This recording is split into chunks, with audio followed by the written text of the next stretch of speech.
Sejam bem-vindos a mais um papo. Hoje estamos aqui com uma convidada muito especial, uma amiga querida com quem eu converso quase diariamente sobre novas ideias, novos projetos, a Ana Venturini. Seja muito bem-vinda, Ana. Obrigada, Ana. Me xará. Temos uma polêmica. Vocês vão saber que eu sou Ana e Carol às vezes. Então, para Ana eu sou Ana e para o Marcelo Seta, que nos acompanha aqui nesse papo, eu sou Carol. Então, obrigada, Seta, por estar aqui com a gente hoje. Bom, a Ana, eu vou deixar ela se apresentar, ela vai fazer isso muito melhor do que eu, com certeza. Mas só antecipando alguns pontos chaves, a Ana é uma médica incrível e também empreendedora, e é justamente por isso que ela é nossa convidada de hoje. E a gente vai falar muito sobre os desafios do médico empreendedor, que conhecimentos a gente precisa levar para esse profissional, para que ele consiga transformar a prática. Então, primeiro, Ana, se apresenta um pouquinho para a audiência conhecer os seus desafios e as suas vitórias também. Bom, gente, primeiro eu queria só agradecer pelo convite. Estou muito feliz de estar participando aqui desse podcast com duas pessoas incríveis que eu conheci, que não são médicos. Eu acho que é a primeira coisa, porque o médico, ele acaba, enfim, vivendo só com médicos. Então, eu acho que é muito legal, dentro do empreendedorismo, a gente sair um pouco desse mundo só de médicos e conhecer engenheiros, gestores. Então, queria te agradecer o convite. Bom, então só para contar um pouquinho, né, sobre mim, eu sou médica formada pela UFRJ, fiz cirurgia geral no Hospital Geral de Bom Sucesso, depois fiz cirurgia vascular na UERJ, tenho pós-graduação em transplante renal e fundei a minha startup que chama Conecta Rim. E a gente está aí ajudando esses pacientes renais a melhorar aí ao longo dessa jornada tão difícil, tão árdua que eles têm. Fico muito feliz em conhecer a Ana. A gente se conheceu em um evento de inovação em saúde. Foi, verdade. A gente estava compartilhando experiência e conhecimentos de engenharia e de gestão com aquele público que era fundamentalmente formado por médicos. E a Ana foi uma das convidadas do evento e nos conheceu lá. Eu estava com uma equipe na época, mostrando uma série de produtos e projetos que a gente estava conduzindo. E foi uma surpresa incrível. A Ana foi, inclusive, residente do Bernardo, né? Foi, do B. Que foi meu aluno também, de gestão de processos na UERJ. Fiquei muito feliz de conhecer a Ana pelo brilho no olho, principalmente. Contagiante. Eu digo que quando a gente encontra pessoas com um propósito e que conseguem caminhar, de fato, apesar dos desafios, mas caminhar para entregar algo que é consistente e que às vezes até questiona a estrutura do sistema de saúde, isso é muito legal. A gente percebe propósito, acho que esse é um ponto-chave. E aí, bom, Seta se apresenta também para a gente, conta um pouquinho da sua experiência. Bom, formado em computação, passei por várias indústrias, telecom, mercado financeiro. Hoje atuo há quase 10 anos na área de saúde, implantando soluções, transformando o negócio, principalmente buscando aí o ganho de eficiência, né? Que a gente percebe hoje que está tão necessário na indústria de saúde. Por quê? Por que necessário? A gente vai falar bastante do sistema, dos desafios do sistema, inclusive como o Conecta vem revolucionando isso e entregando um resultado diferente. Mas queria que você dissesse por que esse sistema está, então, aí fragilizado. Carol, uma boa pergunta. A gente tem alguns motivos. Acho que hoje tem um desequilíbrio no sistema como um todo.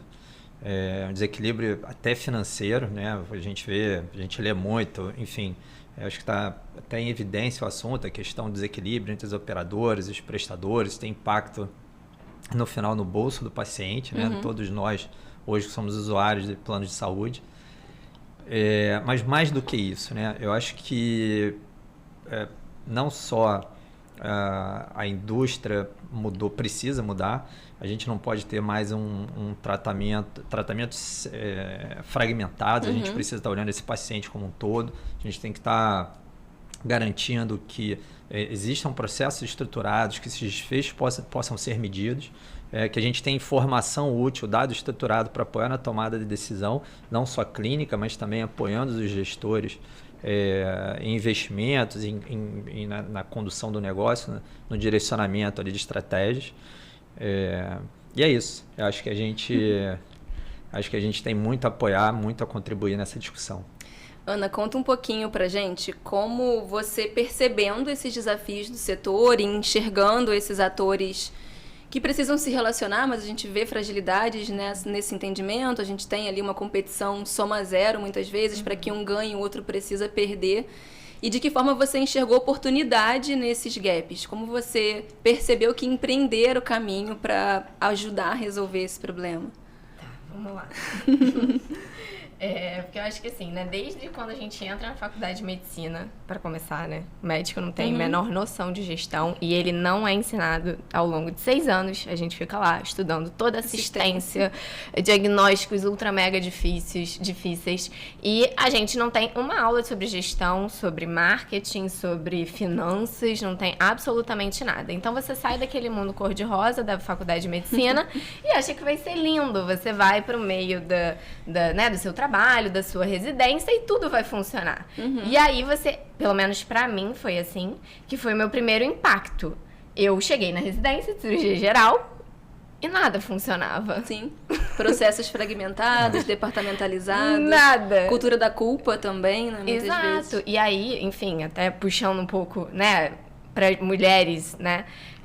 A gente acaba se culpando por isso, então você quer fazer funcionar e você vê que aquilo não tá funcionando, então você se culpa e você acaba entrando... E a frustração é enorme, né? Enorme. Então você, foi preparado ali 6 anos, você tá empolgado, você passou pra residência que você queria e você começa a ver que nada funciona. Então, coisas básicas do tipo, eu preciso que o meu paciente faça um exame. Na hora certa. Faça um exame. Então, ele precisa fazer uma tomografia. Aí eu vou lá, faço o pedido, entrego para a enfermeira.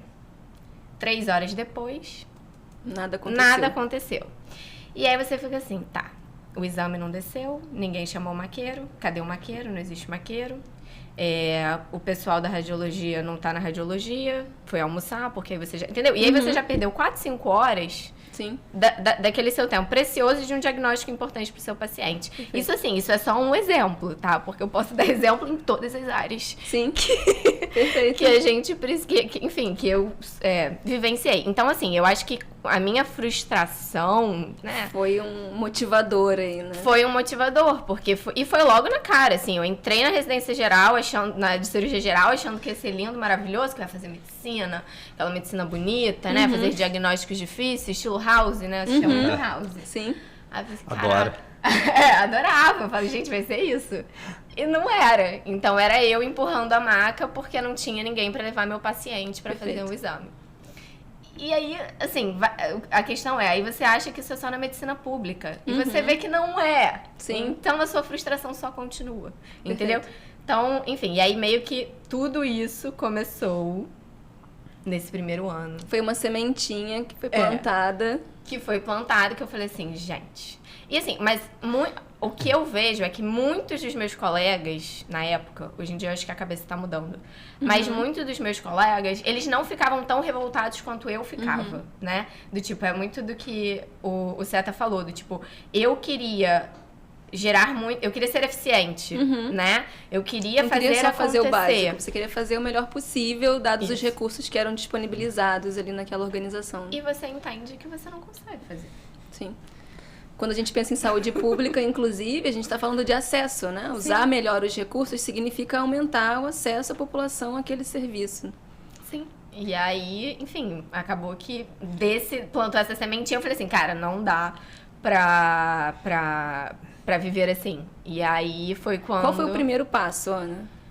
O primeiro passo, que foi quando eu comecei a sair ali, né, um pouco só da medicina e abrir a cabeça... eu já pensava em ter, assim, meu próprio negócio. Na época eu não entendia muito para que lado eu ia caminhar. Mas eu falava, não, eu quero ter a minha clínica que eu vou fazer funcionar do meu jeito, né? Meio egoísta, mas pelo menos eu ia sentir... Autonomia. Eu ia ter autonomia, exato. Eu tava, assim, eu queria ter um lugar que eu pudesse ter autonomia para as coisas funcionarem, sabe? E aí, eu rolando em casa, eu lembro que eu tava de férias... Eu tava rolando no Instagram, o Instagram já devia saber, né? O algoritmo que eu tava... Ouvia suas frustrações e direcionava. Exato. Ele sabia alguma coisa. E aí eu tava rolando, e aí apareceu pra mim uma postagem sobre o Shell Iniciativa Jovem. Sim. Que foi o meu primeiro contato, né, fora da medicina. Que é um programa da Shell de empreendedorismo de impacto social. E, cara, medicina e impacto social a gente tem muita abertura. Caminham juntos, a gente tem muito espaço aí pra fazer muita coisa. E aí, eu me inscrevi. Na época eu tinha até outra ideia, eu queria fazer uma clínica que eu tava na cirurgia geral, então eu queria fazer uma clínica pra fazer cirurgia ambulatorial. Coisas simples que eu pudesse resolver a vida do doente por um preço baixo. E aí o projeto passou. E aí foi meu primeiro contato com todo esse mundo com outras áreas de conhecimento. Com outras áreas de conhecimento. Marketing, a parte de finanças, enfim, toda essa parte de gestão e tudo mais. E aí foi um ano de projeto que eu falei assim, cara, isso é muito legal. E é desse conhecimento que eu preciso para conseguir resolver, inclusive, as dores que eu vivenciava lá no hospital público, por exemplo, né? Exatamente. E aí, enfim, e aí acabou que amei, fundei a startup, fundei o Conecta Rim. E aí a gente tá nessa luta diária agora, né? Aprendendo cada dia um pouquinho e... Eu vou pegar o gancho aqui da Ana. Ela tá falando, você até mencionou, né, os problemas que a Ana mencionou aqui da iniciativa pública, e a gente vê também na iniciativa privada, né? Muitas das vezes, sendo pressionados por custos, as decisões são tomadas baseadas em, não sei... Mas a história do maqueiro, eu conheço um caso emblemático, Clássico, né? Em função da pressão de redução de custos, os maqueiros foram demitidos. De um centro cirúrgico. E quem fazia a movimentação dos pacientes eram os técnicos de enfermagem ou os enfermeiros. E aí, nesse contexto, as cirurgias elas atrasavam porque não tinha o profissional. Não tinha o técnico para limpar a sala, desmontar a sala, montar a próxima. Então, a gente tirou o recurso mais barato de um determinado sistema para colocar um mais caro, para que um mais caro executasse aquela função. Então, você tem uma falsa sensação de redução de custos localmente, mas no médio prazo o efeito é catastrófico. Que me causava a ociosidade do centro cirúrgico, que tem impacto direto na minha receita, na minha lucratividade. Então, era...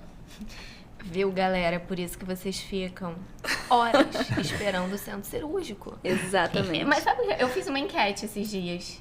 Eu coloquei lá, porque uma colega minha trabalha no hospital e ela ficou 3 horas esperando sala. E aí eu falei assim, gente, vamos conversar um pouquinho sobre essa espera de sala. E como vocês percebem isso, né? Como vocês percebem isso? Porque isso é ótimo. Eu fico revoltada, mas eu achei que todo mundo ficasse revoltado. Cara, eu achei que ia ser 100% do tipo... Todo mundo revoltado. Foi só 70%, eu achei pouco. Não, expressivo, mas não 100%. Mas você entende. Existem pessoas que realmente não estão incomodadas. Mas esses 70% que estão incomodados, agora vocês sabem por quê. Entendeu? E aí, assim, eu não sei se falta uma conversa, de repente, do gestor com o cirurgião, o anestesista, o técnico, a enfermeira...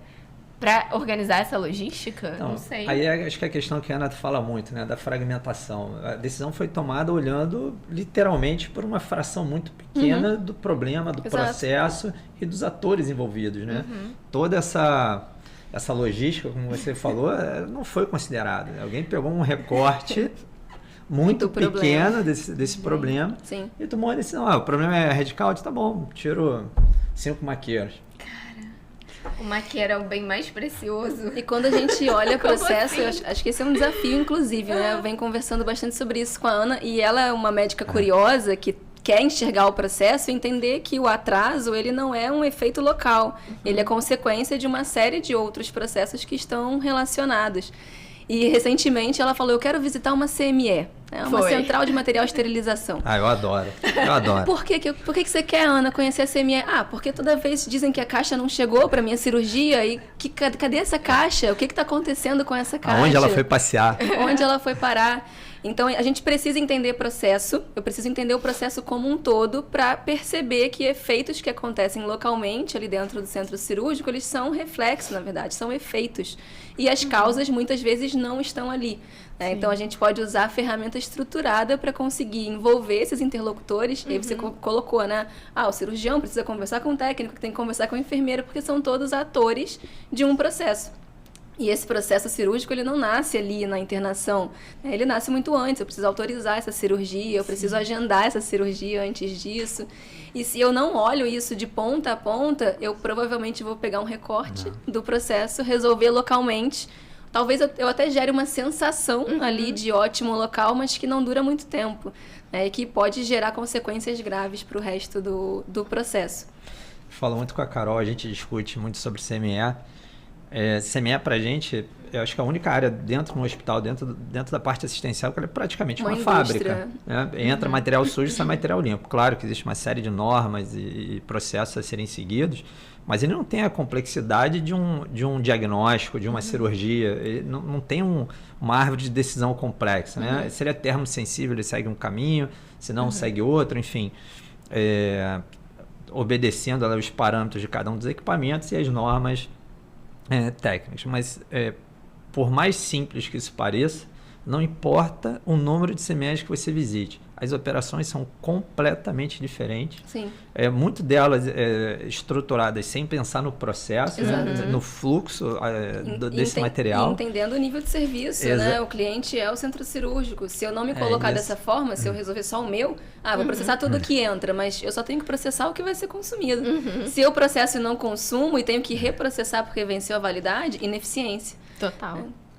Vejo lá, a gente vê, né, as caixas com uma quantidade instrumental muito maior do que é utilizado no dia a dia, gerando desgaste dos processos recorrentes de esterilização, aumentando o esforço do processo, o tempo de esterilização. Mas o setor, por exemplo, não se sente protagonista em puxar uma discussão em relação à composição dessas caixas. E no final ele falou, cara, eu estou fazendo o meu, recebi o material sujo, estou esterilizando e estou montando a caixa conforme o determinado. E isso é muito... isso deixa a gente um pouco indignado, né? Que essa falta de preocupação na discussão do processo, do resultado, no impacto da inércia, né? E o impacto que isso causa nos setores que são atendidos. Mas não para os nossos amigos do CME ficarem chateados com a gente, né? Mas a gente vê isso em praticamente todos os setores, né? A turma muito preocupada ali com deles, sem querer entender muito como isso chega para ele ou como isso vai para o próximo setor, sem querer discutir a jornada, o processo como um todo, de maneira estruturada, com método, com ferramenta. E no final, o cirurgião está lá. Bravo, mão de obra caríssima, extremamente especializada, 3 horas esperando para atender o paciente. Assim, eu tinha, antes de ir no CME com a Ana, assim, visão totalmente leiga, né? É um ambiente que eu trabalho, sempre estou lá, mas eu não tinha ideia do trabalho manual que era. Do peso daquelas caixas. Do tudo que tem que registrar, o QR Code, que tem lugar que tem lugar que não tem, enfim. Um trabalho manual gigante. Tem QR Code a questão de consumo, né? Não, mas a gente tem que combinar. É escasso, mas tem algumas unidades. Tem algumas que tinham o QR Code. Mas, Ana, conta um pouquinho pra gente, entendendo esses gaps e essa fragmentação, como o Conecta se posiciona. E aí eu tenho um carinho enorme, eu e o Seta, a gente vem conversando com você para ajudar a entregar resultados mais potentes, escalar o alcance da solução. E eu queria que você contasse um pouquinho de como o Conecta se posiciona nesses gaps e mais, como ele se posiciona como um coordenador, de fato, do cuidado e enxergando o processo de ponta a ponta. Tá, então vamos lá. Bom, primeiro, né, agradecer porque vocês vêm aí me orientando sempre nessa organização da linha de cuidado aí que a gente vem traçando, a gente vem conversando e discutindo muito esse tema. E aí o Conecta, ele tem se estruturado, né, óbvio que a gente não chegou lá porque a gente vê que é muito difícil, não é nem um pouco simples fazer essa coordenação do cuidado. Mas veio a primeira sementinha da toda a jornada do paciente. Então, vamos lá, vou explicar aqui um pouquinho para o pessoal entender. Então, imagina que esse paciente, ele é um paciente renal crônico, ele entrou em diálise, né? 70% dos casos, ele entra numa diálise de urgência. E aí, vira um mundo novo. Do nada, essa pessoa tem que fazer hemodiálise 4 horas por dia, 3 vezes na semana, para o resto da vida, né? E aí, ali na clínica, o que eles querem fazer?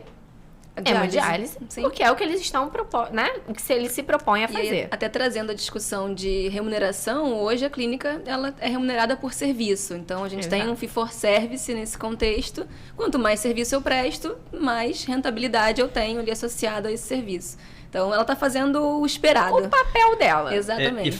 E para ela fazendo bem feito, né? Exato. A diálise muito, né? Num ambiente seguro para o paciente, né?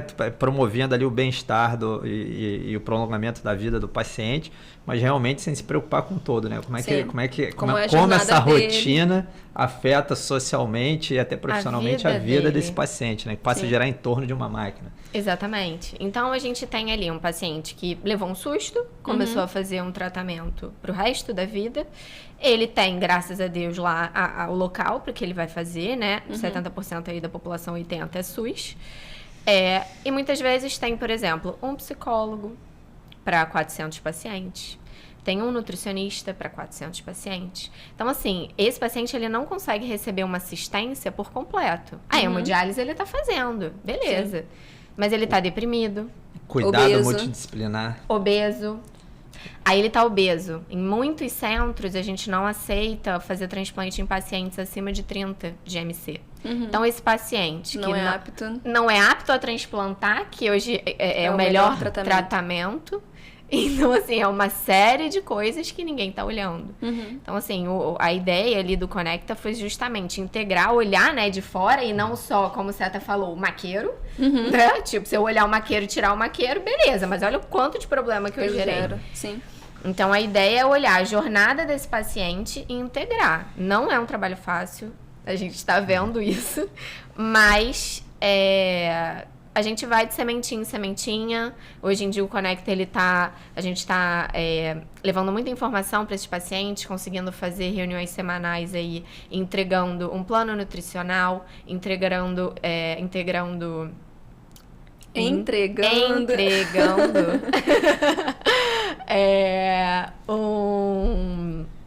um grupo de apoio para esses pacientes, para a gente tratar não só entregar a hemodiálise, que isso as clínicas fazem ao mínimo. Muito bem, tá?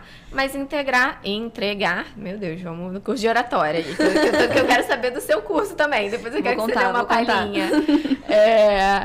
Para poder realmente oferecer a esses pacientes um cuidado todo integrado e olhar como um todo e não só aquele localmente. Ponto. Sim. Isso. E aí, Ana, pensando nos conhecimentos estruturados, você vem compartilhando também nas suas redes. No finalzinho, vou pedir para você falar um pouquinho delas, tanto o seu perfil pessoal quanto o perfil do Conecta. Você vem falando sobre novas habilidades que o médico precisa ter e até de um movimento geracional. A gente tem percebido e se aproximado de médicos jovens como você, inquietos, que vêm produzindo novos conteúdos e acessando novos conteúdos para gerar soluções que até revolucionam, eu digo, o sistema de saúde. Quando o Conecta, por exemplo, se coloca numa posição de entregar desfecho que importa para o paciente, para além da diálise, ele está questionando, inclusive, o modelo de remuneração do sistema hoje. Ele questiona o fee for service se eu preciso entregar um resultado e ser remunerado por desfecho. A gente começa a perceber que é necessária uma mudança nesse sistema e se posiciona, não só sinaliza, eu percebo uma mudança necessária, não, eu me posiciono, eu construo um negócio que entrega um resultado diferente, mas que também exige do médico empreendedor conhecimentos que não são naturais para ele. Eu queria que você contasse um pouquinho de como você tem acessado isso, que conhecimentos são esses, como você acessa, e aí puxando um pouquinho a sardinha para a gestão de processos, né? A gente tem estruturado o processo para o Conecta, que é justamente enxergar essa linha de cuidado de ponta a ponta. Mas queria que você compartilhasse, principalmente com os colegas. E mais, a segunda pergunta, se esse médico, especialmente um médico jovem que já está chegando no mercado, de certa forma saturado, se ele não se diferenciar, o que você enxerga ali para o futuro desse profissional e dessa categoria? Então, primeira pergunta.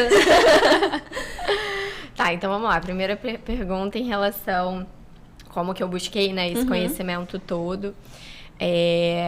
Bom, eu fui forçada a buscar porque eu queria fazer alguma coisa diferente, né? Indignação em relação ao cenário atual, né? É o principal. Eu acho que foi isso. Eu falei, gente, não dá. Tem que fazer alguma coisa diferente. E aí eu comecei, né, primeiro me inscrevendo ali no programa de aceleração, que foi a Shell, que foi o meu primeiro contato. E depois disso, eu comecei a buscar outras formas de estar com pessoas. Eu acho que isso é uma das coisas mais importantes. Né? Redes. Porque você convivendo muito dentro do seu grupinho ali de cirurgiões, de anestesistas, enfim, especialidades que você tenha, cara, é muito difícil você abrir a sua cabeça. Sim. né? Você vai estar ali no meio, convivendo com as mesmas pessoas, tendo os mesmos problemas e reclamando das mesmas coisas. Sim. Basicamente. E sem método, estrutura, conhecimento. Sim. Exatamente. Então, e aí eu lembro quando eu já sabia quem você era. Porque depois do Shell, eu fui pra vascular, né? Então, eu entrei na vascular. No UP, na época. No UP, isso, no UP lá na UERJ.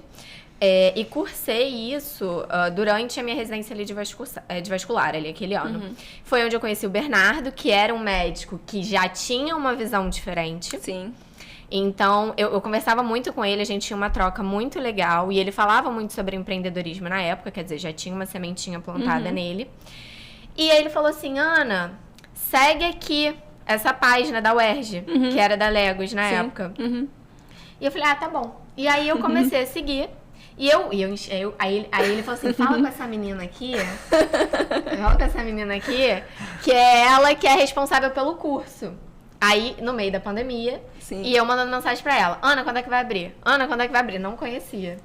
E aí eu comecei já a mandar mensagem pra ela e tal, falei, quando é que vai abrir o curso? Eu quero fazer. E era um curso de gestão, não era? De processos pra profissional de saúde, justamente isso. Eu olhei e falei, é isso que eu preciso, né? Na época, eu falei, cara, eu já não estava muito satisfeita, enfim, pandemia, não estava muito satisfeita com os fluxos e como seria minha vida após formada, né, na residência. Então eu falei, cara, eu preciso fazer alguma coisa diferente. E aí acabou que acho que o curso não estava aberto na época, mas a gente se conheceu pessoalmente lá no centro, na Fizz Week, exatamente. Então assim, o resumo, né, eu acho que a partir do momento que você se coloca num ambiente onde as pessoas querem falar a mesma coisa que você, então você é engenheiro, você é gestor, você, cara, começa a abrir um leque de oportunidades. Sim. E aí as coisas vão acontecendo. É muito doido. Se você ficar... Não, mas, né? Se você ficar na inércia, ficar inserido no mesmo grupo, essas coisas não vão acontecer, não vão surgir, não vão cair do céu, né? Exatamente. Precisa se mexer, precisa procurar o conhecimento, procurar o networking adequado. Cara, pra mim, networking foi tudo, assim. Foi quando... Eu lembro nesse evento a gente ensinando teoria das restrições. E a Ana participou de um jogo. E aí, enfim, teoria das restrições nasce no contexto da indústria. E o pesquisador, ele é um físico também, ele desenvolveu uma forma de identificar gargalos e restrições dentro da operação. Mas para isso a gente tem que entender a capacidade de cada recurso dentro do sistema, de que forma o processo está estruturado. E aí, nesse jogo, a Ana super empolgada, caramba, eu consigo identificar, então, onde eu realmente preciso atuar. Falei, sim, tem método pra isso. Eu achei sensacional. E ela ficou super empolgada. Eu errei o jogo todo, mas assim...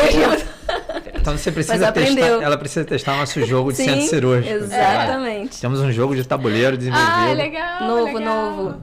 Vocês têm que chamar os cirurgiões pra participar, Sim, gente. Trouxemos. Sim. Legal, muito bom. E aí, bom, Ana, depois desse... Deixa eu até aproveitar. Nesse contexto de transformação do profissional, você teve, né, Carol, iniciativa de aplicar esse conhecimento em loco para profissionais de saúde, né? Sim. Foi atenção primária? Sim. Fala um pouquinho pra gente. Bom, esse projeto na atenção primária, ele partiu de uma iniciativa de ensino, inicialmente. Então, formar líderes, formar gestores em ferramentas, técnicas, métodos de engenharia e de gestão, de melhoria de processos, na verdade. E, em paralelo, a gente começou a entender as fragilidades da operação. E aí, pensando em atenção primária, a gente está falando de mais de 200 unidades espalhadas, né, na cidade do Rio de Janeiro. E o nosso desafio era entender as fragilidades e começar a projetar formas melhores de resolver essas fragilidades. Mas não faz sentido, por exemplo, eu fazer isso como consultora sem formar o gestor que hoje executa e gerencia esses processos. Então, foi uma ação, né, esse ponto que o Seta lembrou, foi uma ação combinada entre formar esses gestores médicos, enfermeiros, e também de apoiá-los na identificação estruturada dessas oportunidades e entregar resultados mais potentes. E aí, pensando em atenção primária, o que eu falo, né? O que eu chamo de resultado mais potente? Primeiro, reduzir o tempo de espera do paciente dentro de uma clínica. E a gente está falando, às vezes, de esperas de 5, 6 horas para o primeiro atendimento. E isso repele, obviamente, a demanda.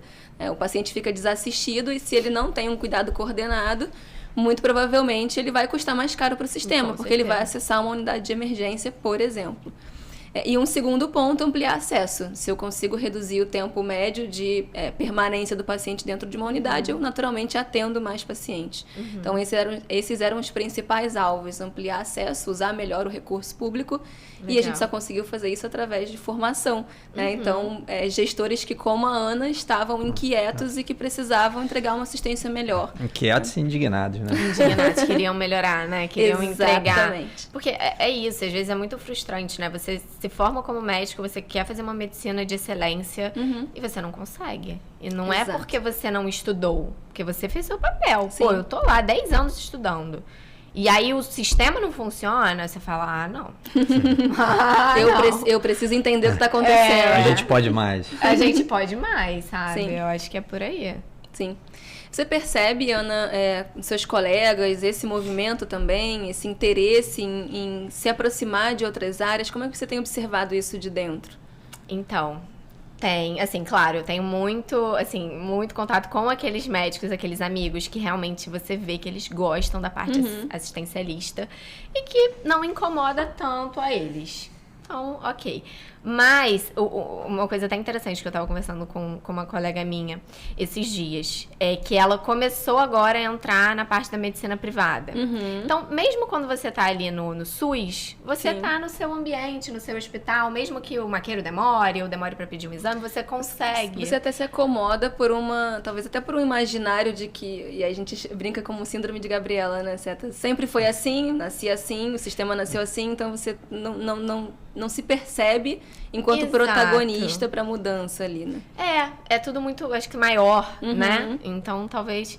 E aí você se vê agora, vamos lá, dentro do privado, você não está mais no serviço, então você é meio que dono ali do paciente, ele é responsabilidade sua. E aí, beleza, vamos supor que você tem que fazer um exame.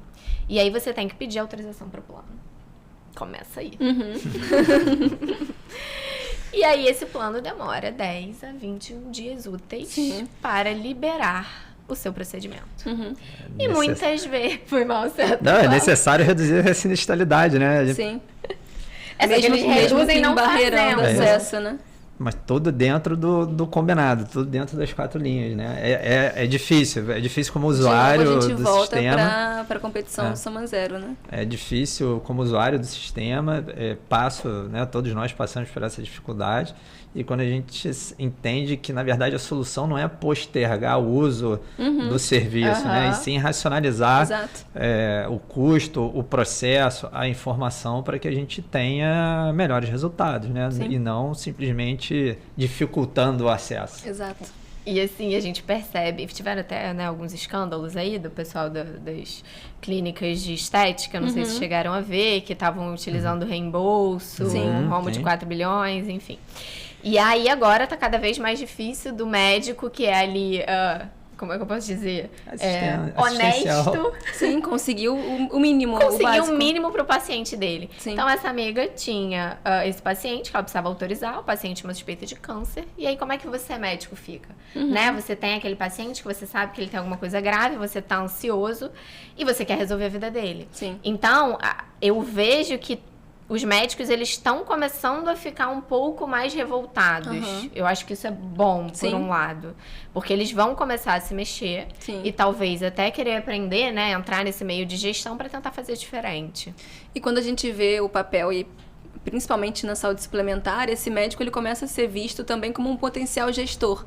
Muitas vezes ele assume a gestão de um serviço, assume a direção de um hospital, sem ter necessariamente a formação para isso. Você percebe... Muitas vezes a escolha é feita pela capacidade técnica dele, assistencial. E aí né? você perde 2 vezes, né? Você não tem um gestor formado e perde um brilhante médico assistencialista. É isso. Exatamente. Então, isso acontece muito, a gente vê muito.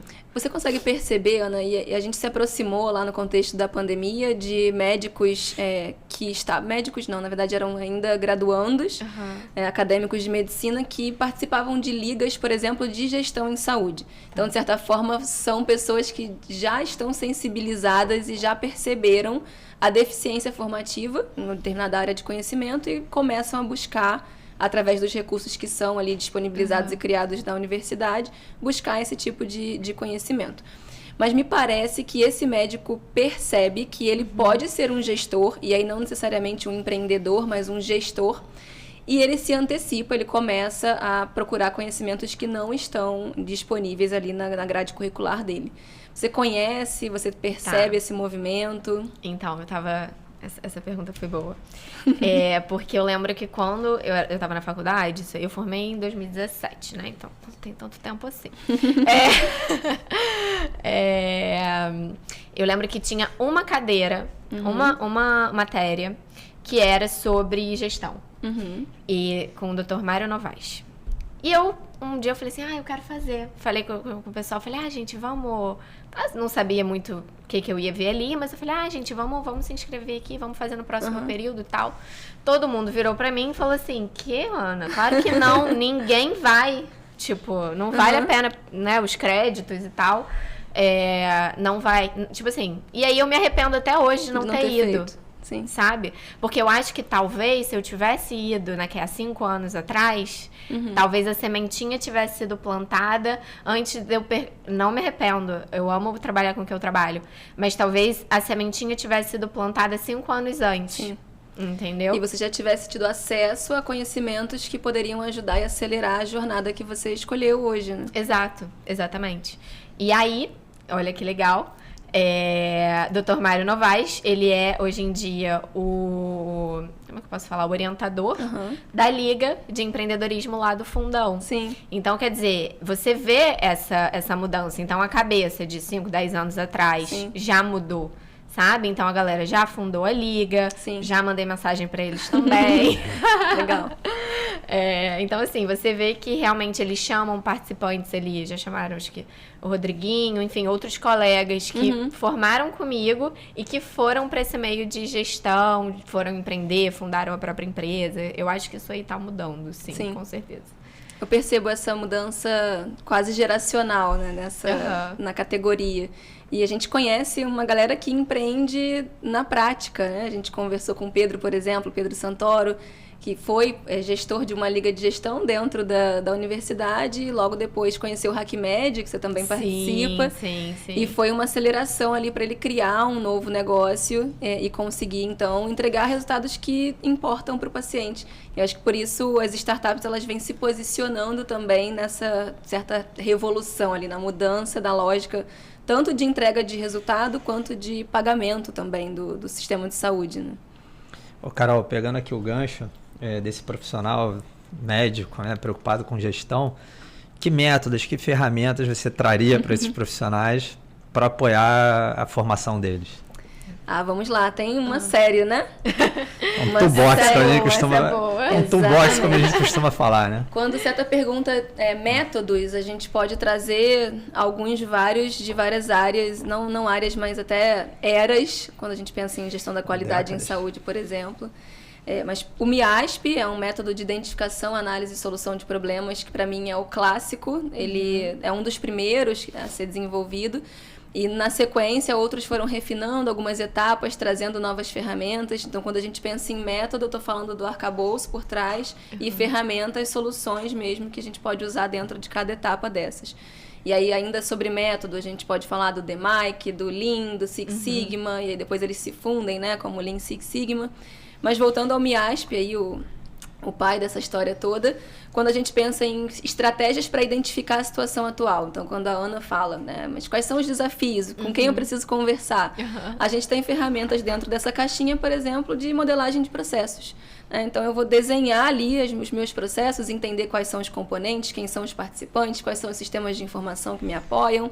E aí eu começo a identificar, aí puxando uma ferramenta do Lean, por exemplo, eu posso usar a lupa ali dos 8 desperdícios e começar a buscar que desperdícios são esses ali dentro da minha situação atual.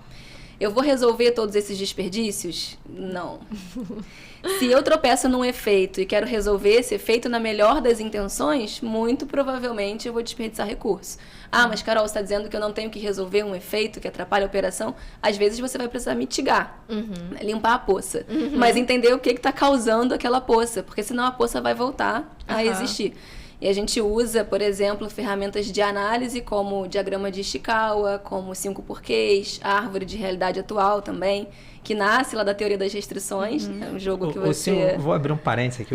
O cinco porquês Esse é básico, ótimo. né? Não, mas ele é ótimo, ele é transformador. Quando você começa... Mas o porquê? Aí você tem a primeira resposta. Mas o porquê? A segunda... Cara, a terceira, o teu interlocutor, ele fala assim, putz... Eu vou precisar sentar aqui. E aí a pessoa fala, realmente está tentando justificar o problema quando estava na minha frente, na minha cara, a causa já poderia ter resolvido isso. E nesse exercício que o Seta está colocando, muitas vezes o efeito que a gente percebe, a gente qualifica como uma falta. Exemplo. Isso eu adoro. Caio nele Cai nele o tempo todo, a orelha puxada o tempo todo. Exemplo, eu estou observando lá, enfim, o tempo, a demora no tempo de liberação de sala para o cirurgião. E aí eu digo, falta enfermeiro, falta caixa. Só que se eu digo que falta enfermeiro, a única forma de resolver esse problema é colocando mais enfermeiro. Só que se eu não entender por que eu tenho a sensação de falta, eu não vou, por exemplo, enxergar retrabalho, ineficiência. Aquele enfermeiro pode estar na maior parte do tempo... O enfermeiro pode estar fazendo o transporte do paciente. Transportando o paciente. Ou transcrevendo o indicador. Então, se eu digo que falta, eu cubro, né? Isso me impede de enxergar a real causa daquele problema. Eu posso ter um desbalanceamento depois de investigar? Posso. Não é pra gente abolir a falta definitivamente, mas é pra gente se questionar. Então, sempre entender qual é a causa fundamental daquela sensação, daquele efeito que a gente está percebendo. E aí, justamente por isso, a gente combina, né, os 5 porquês com a árvore de realidade atual. Porque nela eu consigo criar um diagrama de causa e efeito. Então, eu correlaciono todo o emaranhado de problemas que eu estou me deparando dentro da operação.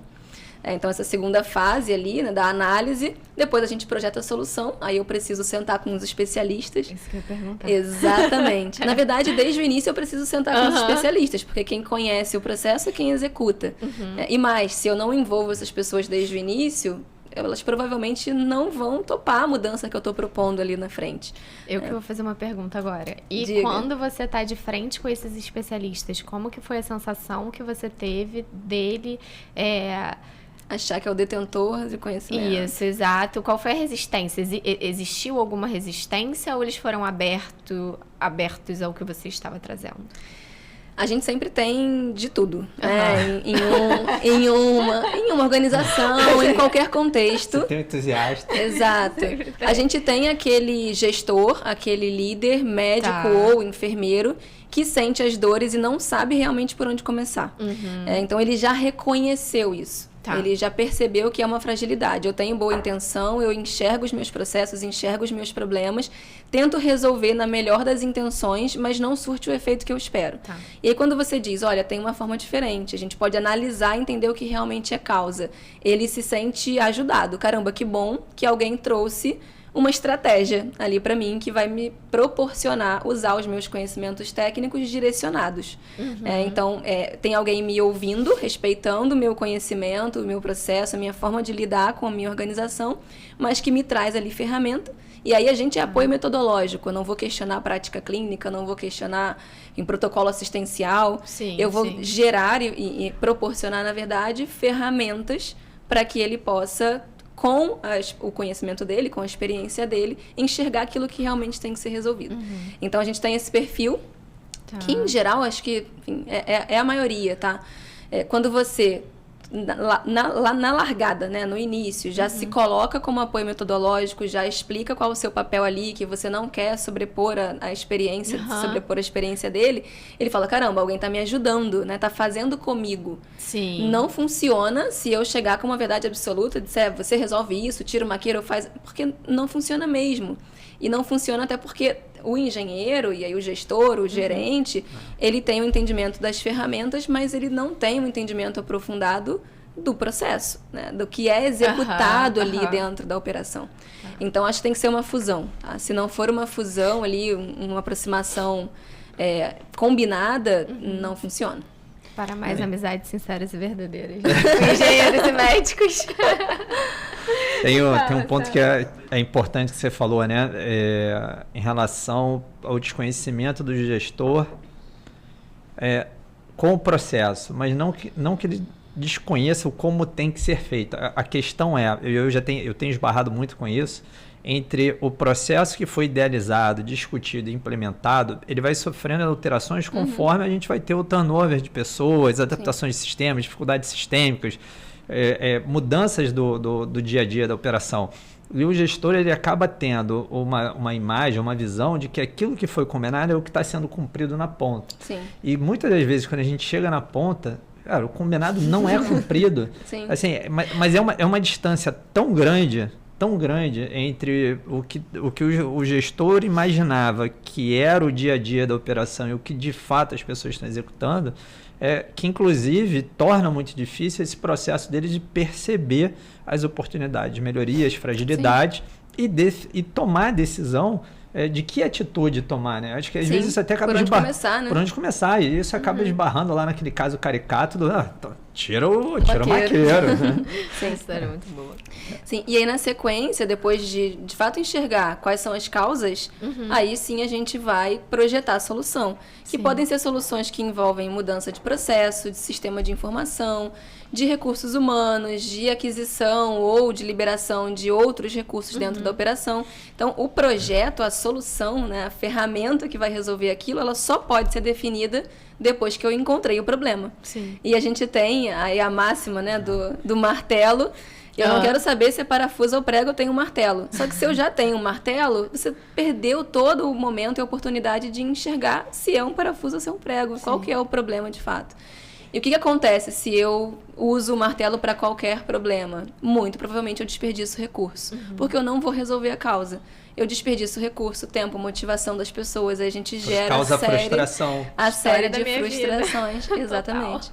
Então, aí a gente projeta a solução, então, envolvendo essas pessoas dentro da operação e aí implementa as soluções, monitorando, obviamente, se essas soluções estão gerando os ganhos que eu tracei lá no início. Então, qual é o meu objetivo logo no início? Identifico o que impede que esse objetivo seja alcançado, analiso, projeto solução, implemento e preciso monitorar. E esse ciclo, ele é contínuo.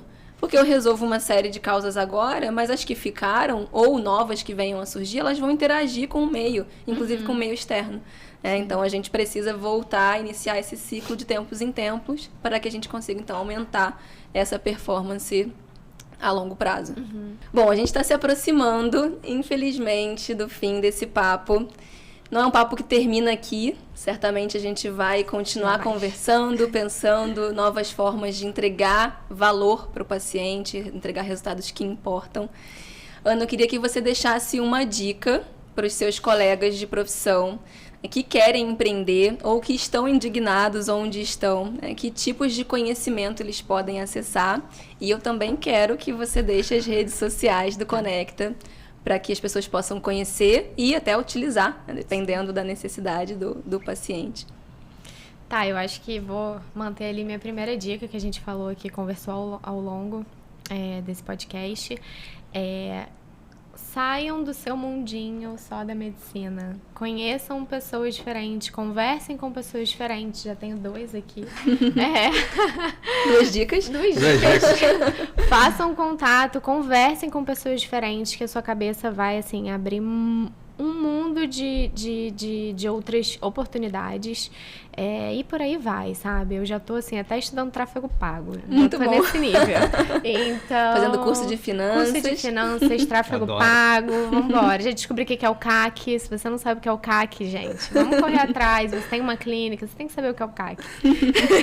Muito bom. Então, eu acho que é isso. Buscar... Cara, a gente tem muita informação hoje em dia. Sim. YouTube. Começa no básico. Começa ali, você abrindo seu próprio negócio, aí sim você começa a investir em algum curso, alguma coisa assim, para você poder se especializar naquilo. E busquem pessoas que saibam. E troquem informação, conversem, que você vai aprender muita coisa. Então, acho que essa é a primeira dica, o networking é fundamental. E as redes sociais, Bom, vocês me encontram no meu Instagram, Ana Venturini, LinkedIn também. Se você é médico, faça um LinkedIn. A gente já conversou sobre isso, né, Ana? Muitos médicos não têm o LinkedIn. Então, assim, é muito interessante. Lá você consegue conversar com gestores e eles respondem. É incrível, assim. A pessoa às vezes está lá no topo e eles realmente fazem essa troca, respondem. E você consegue colocar a sua crítica ali para tentar melhorar, né? Sim. Se ele não souber, como é que a gente vai melhorar? Sim. Né? Se a Ana não souber, se a Seta não souber, como é que a gente vai melhorar? Então, é isso. Faça um LinkedIn. Então, meu LinkedIn também é Ana Venturini. E... o Instagram do Conecta Rim, para quem quiser conhecer o projeto, é Conecta Rim, tudo junto.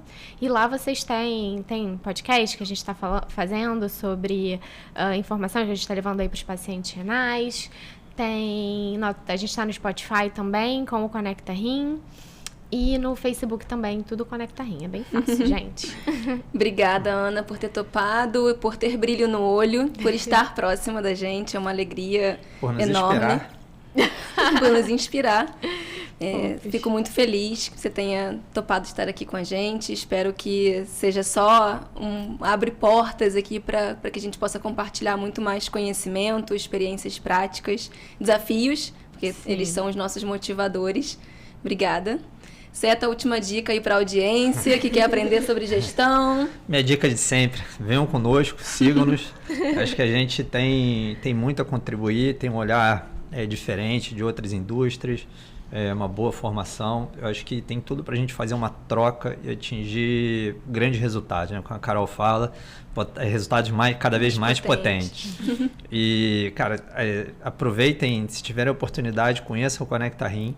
Eu acho que a proposta da Ana é inovadora em todos os sentidos, é trazer o cuidado multidisciplinar para o paciente.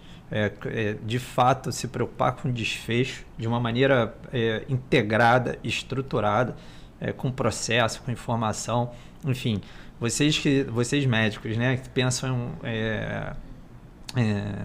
em desenvolver seu próprio negócio, empreender, vejam o trabalho desenvolvido pela Ana, porque realmente tem muito a contribuir para o aprendizado de vocês. Parabéns. Obrigada, Seta. Obrigada, Ana, novamente. A gente fica por aqui com esse episódio. Acompanhe-nos para novos conhecimentos, novos conteúdos nos demais episódios. Tchau, tchau.